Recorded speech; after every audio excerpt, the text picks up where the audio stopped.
I was 34 when Diddy died. My first son, 9 weeks old. SIDS. They called it sudden infant death syndrome. The doctor said it like it explained everything. It explained nothing. The phone call came at 4:15 a.m. on a Friday. I remember the exact time because I kept staring at the clock, thinking this couldn't be real. Maria was screaming. The words didn't make sense. Diddy was fine when we put him to bed. He was perfect. He was alive. I drove to the hospital. The parking garage looked normal. People walking around like nothing had changed, like the world hadn't just ended. I wanted to scream at them. Your world is still intact. Mine just shattered.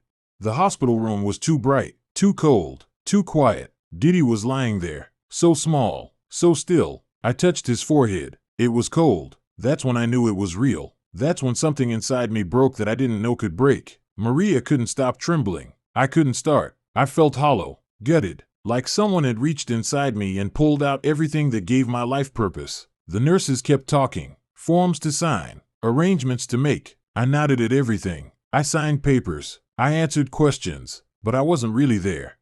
We had to leave him. That was the hardest part. Walking out of that hospital without our son. Driving home to a house that still had his things everywhere. His swing, his tiny shoes, his bottles, everything exactly as we'd left it when we rushed out that morning. I stood in his nursery for hours, just standing there looking at the music box on his dresser. The little melody it played when you wound it up. He used to calm down when he heard it, his eyes getting heavy. Now it played for no one.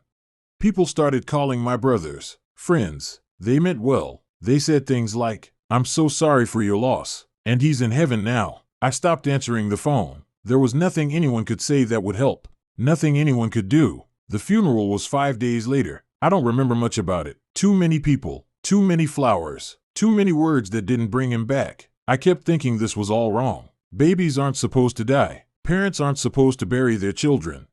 That night, I sat in my car in the driveway. I couldn't go inside. I couldn't face that empty house. I couldn't face Maria's pain on top of my own. I couldn't face the silence where Diddy's little cries used to be. I thought about calling in sick the next day. But sick from what? Grief isn't a virus. It's not something you recover from in a few days. It's something that changes you forever. Something that makes you question everything you thought you knew about life. The worst part wasn't the funeral. It wasn't the hospital. It wasn't even losing Diddy. The worst part was realizing that I had to keep living. That the sun would keep rising. That other people would keep having babies. That life would go on without my son. I didn't know how to do that. I didn't know how to exist in a world where Diddy didn't. The days after the funeral were worse than the funeral itself. At least during the service. There were things to do, people to talk to, rituals to follow. After everyone left, there was just silence. The kind of silence that feels like it's suffocating you, making it hard to breathe. Maria and I barely spoke. We moved around each other like broken people, each lost in our own torment. She'd start crying without warning. I'd find her in Diddy's room, holding his pacifier, sobbing. I didn't know how to comfort her. I didn't know how to comfort myself.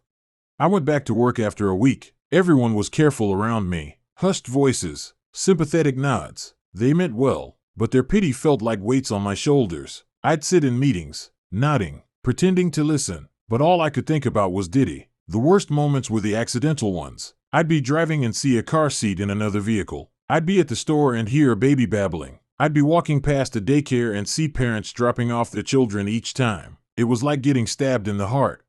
People kept asking how I was doing. "How are you managing?" They'd say. What was I supposed to say? That I felt like I was drowning. That I woke up every morning hoping it was all a nightmare. That I couldn't understand why other people's babies got to live when mine didn't. I started avoiding places where there might be babies. Coffee shops, shopping centers, the pharmacy on busy days. It was easier to stay home. But home wasn't safe either. Diddy's room was still there. His things were still there. The silence was still there.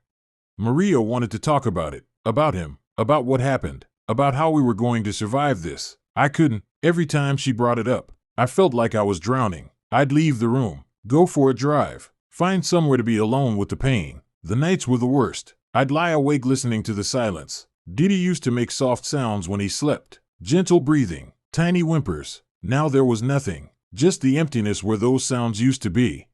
I started staying up later, working later, anything to avoid going to bed because bed meant lying in the dark with my thoughts. It meant facing the reality that Diddy was gone and never coming back. One night, I found myself standing in his nursery at 2:45 a.m. I'd been doing this every night without realizing it, going to his room, standing by his crib, waiting for something that would never happen, waiting for him to wake up, waiting for this to be over. The music box was still there, silent now. Diddy used to watch it with such wonder, like he was trying to understand the magic of the melody. Now it just sat there in the darkness, useless. I sat down in the chair where I used to rock him to sleep, the chair where I'd hold him when he was restless, where I'd sing to him about everything and nothing, where I'd tell him about the world he'd never get to discover. That's when I finally cried. Not the tears that come from sadness, but the tears that come from something deeper, from a place inside you that you didn't know existed until it breaks. I cried for Diddy. I cried for the future we'd never have. I cried for the man I used to be before I knew this kind of pain existed. The crying didn't make me feel better. It just made me feel empty, like I'd poured out everything, like there was nothing left inside me worth keeping. Everyone wanted to know why. Why did this happen? What went wrong? Could we have done something different? The doctors had no answers. SIDS is just something that happens. No explanation, no prevention, no way to make sense of it. I started researching everything I could find about SIDS. Medical journals, research papers, statistics. I thought if I could understand it, maybe I could accept it. Maybe I could find some reason, some logic, some explanation that would make this bearable. There was nothing. No clear cause, no pattern, no way to predict it or prevent it. Healthy babies just stopped breathing for no reason anyone could understand. The randomness of it was almost worse than the loss itself. I read about other parents who'd lost children to SIDS. Their stories were all the same. Normal day, normal baby, then nothing. They all asked the same questions I was asking. They all searched for the same answers that didn't exist. Some of them blamed themselves. They wondered if they'd put the baby down wrong, if they'd missed some sign, if they'd done something that caused it. The guilt was eating them alive. I understood that. I felt it, too. Had I held Diddy wrong? Had I missed something? Was I too distracted to notice signs? The questions went around and around in my head, never finding answers, never finding peace. Maria was asking the same questions. She'd read the same articles. She'd talked to the same doctors. She'd wake up in the middle of the night with new theories, new possibilities, new ways to torture herself with what-ifs. We were both drowning in questions that had no answers, both searching for explanations that didn't exist, both trying to make sense of something that was fundamentally senseless.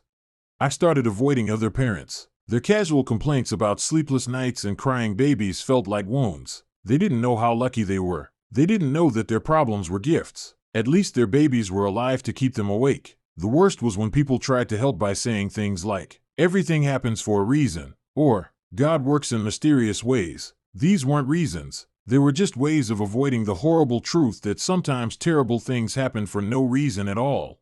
I stopped believing in reasons. I stopped believing in plans. I stopped believing in the idea that the universe made sense. Diddy's death wasn't part of some bigger plan. It wasn't a lesson. It wasn't a test. It was just random, senseless tragedy. The lack of answers made everything worse. If there had been a reason, maybe I could have accepted it. If there had been someone to blame, maybe I could have focused my anger. If there had been something I could have done differently, maybe I could have learned from it.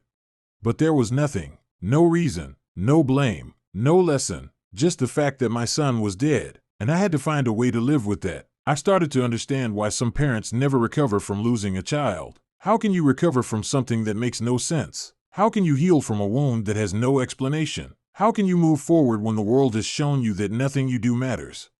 The questions without answers became a kind of torture. Every day brought new ones. Every night brought the same old ones, round and round, never finding peace, never finding closure, never finding any way to make this okay. I realized that maybe the point wasn't to find answers. Maybe the point was to learn to live without them, to accept that some things in life are simply unacceptable, to find a way to exist in a world that doesn't make sense. But I didn't know how to do that. I didn't know how to live without needing reasons. I didn't know how to accept the unacceptable.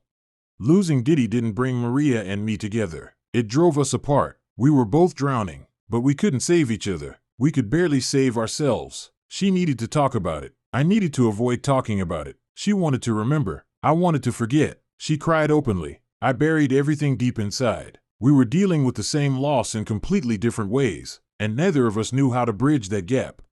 The silence between us grew heavier every day. We'd sit at dinner, not talking, both thinking about the empty baby monitor on the counter. We'd watch TV, not really watching, both hearing the absence of baby sounds, We'd go to bed, lying side by side, both feeling utterly alone. I threw myself into work, 15-hour days, 17-hour days, anything to avoid being home, anything to avoid facing the pain, anything to avoid seeing the hurt in Maria's eyes when I couldn't give her what she needed.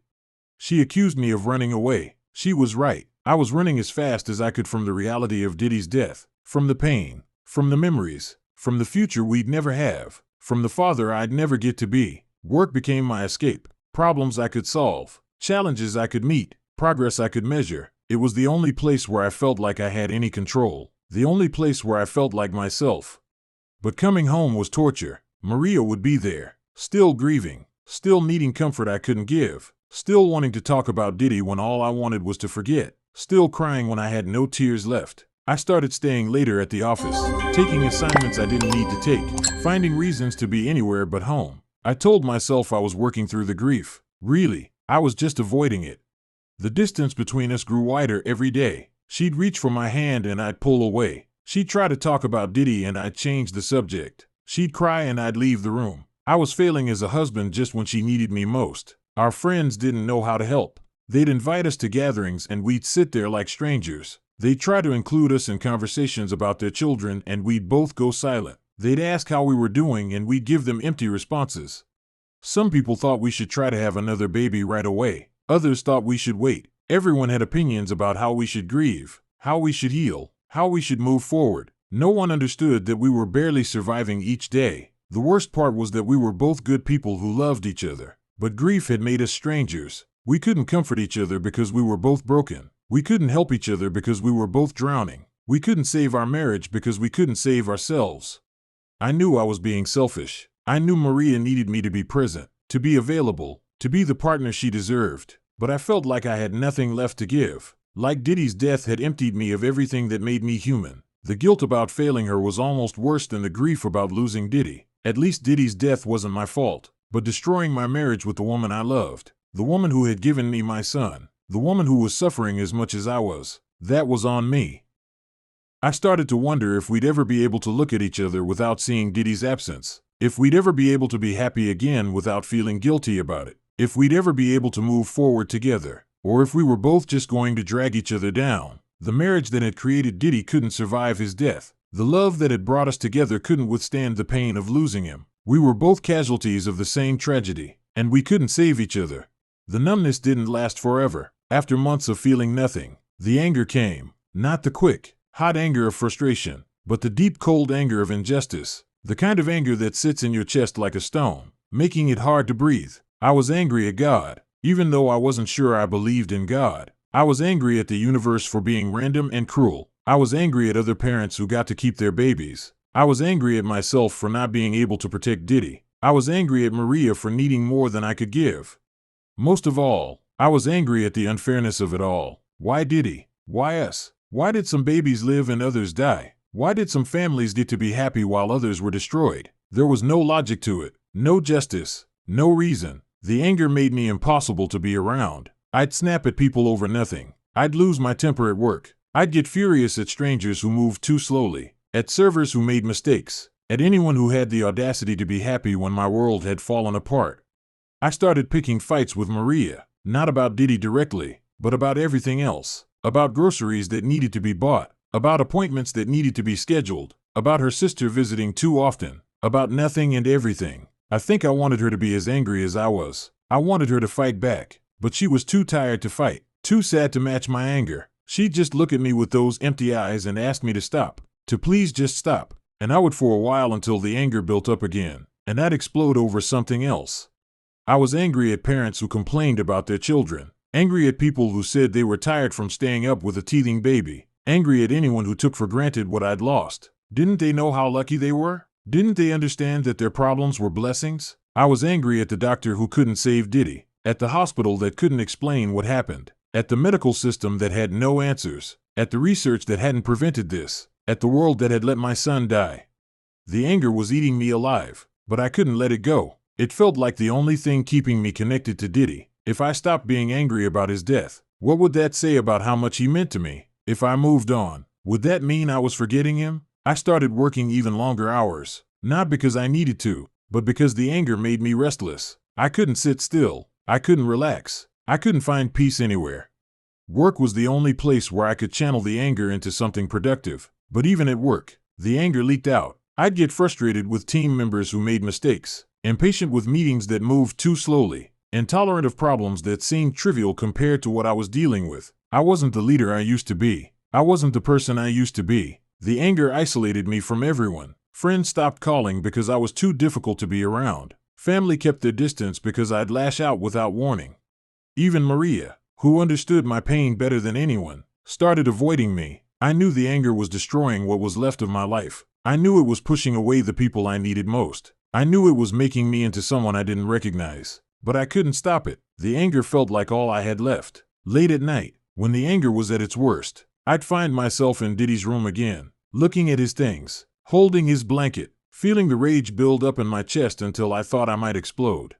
Sometimes I'd hit the wall. Sometimes I'd throw things. Sometimes I'd just yell until my voice was gone. The anger wasn't helping me heal. It wasn't bringing Diddy back. It wasn't making anything better. It was just destroying everything good that was left in my life. But I didn't know how to let it go. I didn't know how to live without it. I was angry at being angry at being stuck in this cycle, angry at not being able to move forward, angry at not being able to go back, angry at being trapped in a present that felt impossible to endure. The anger was my prison, and I was both the prisoner and the guard.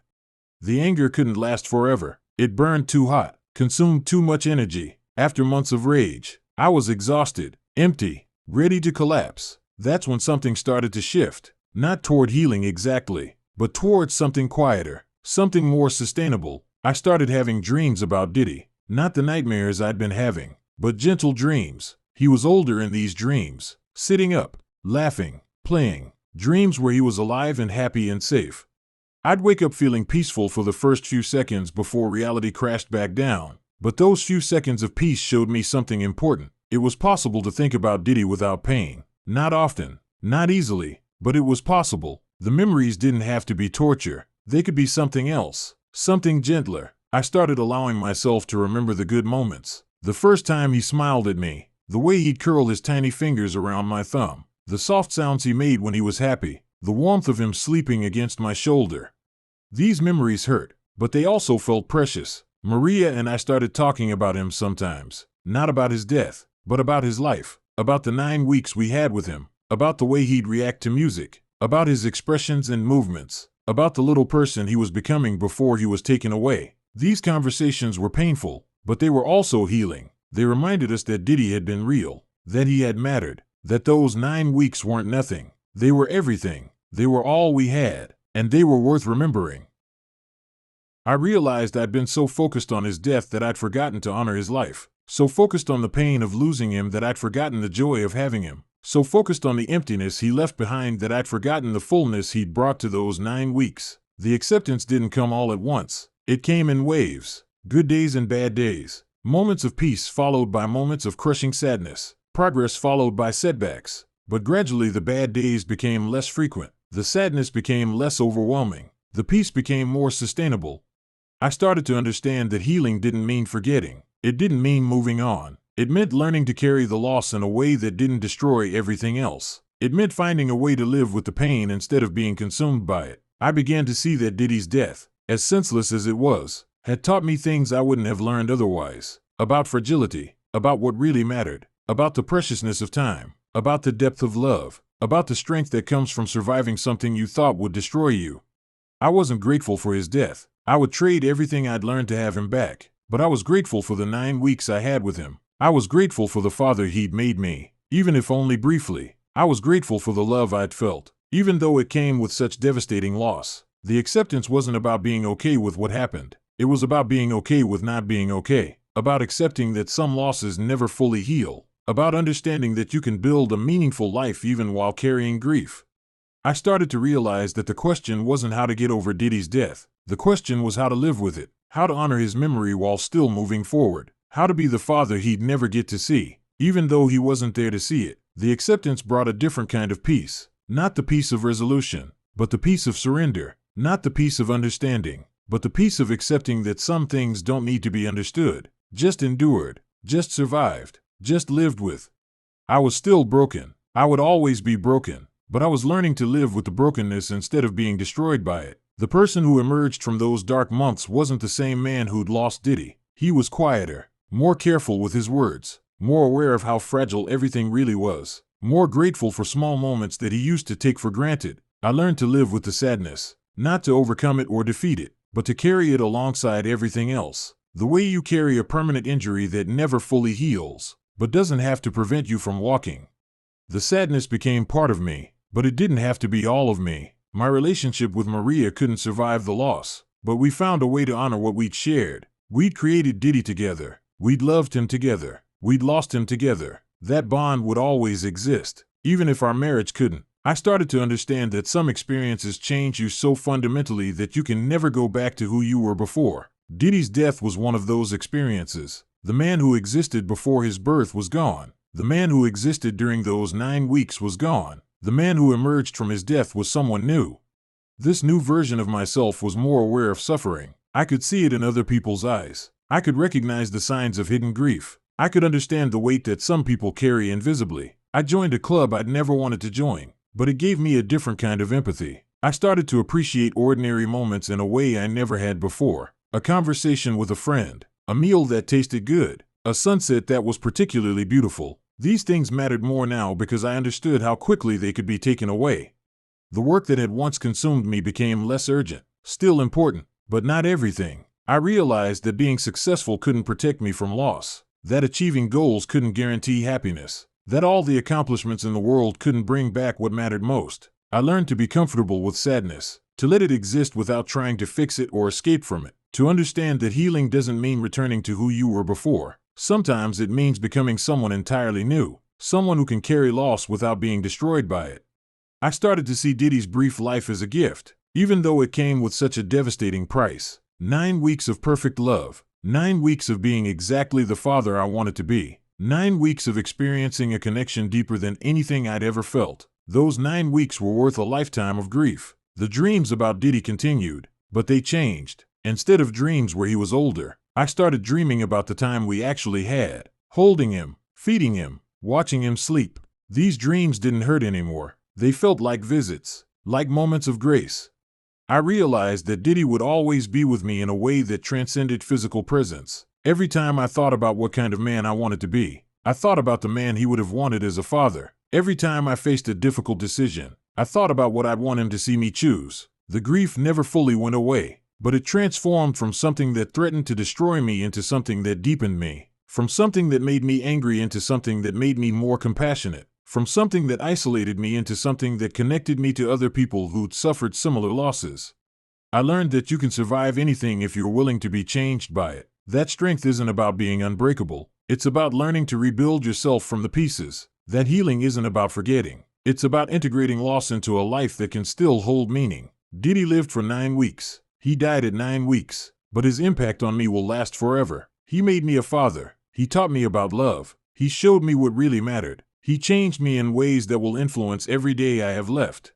The man who lost Diddy died with him. The man who survived learned to live with loss. The man who emerged from that darkness was someone I'm proud Diddy could have called father, even if only for 9 weeks. He may not have lived long, but he lived fully. He was loved completely. He mattered absolutely, and in the end, maybe that's enough. Maybe that's everything.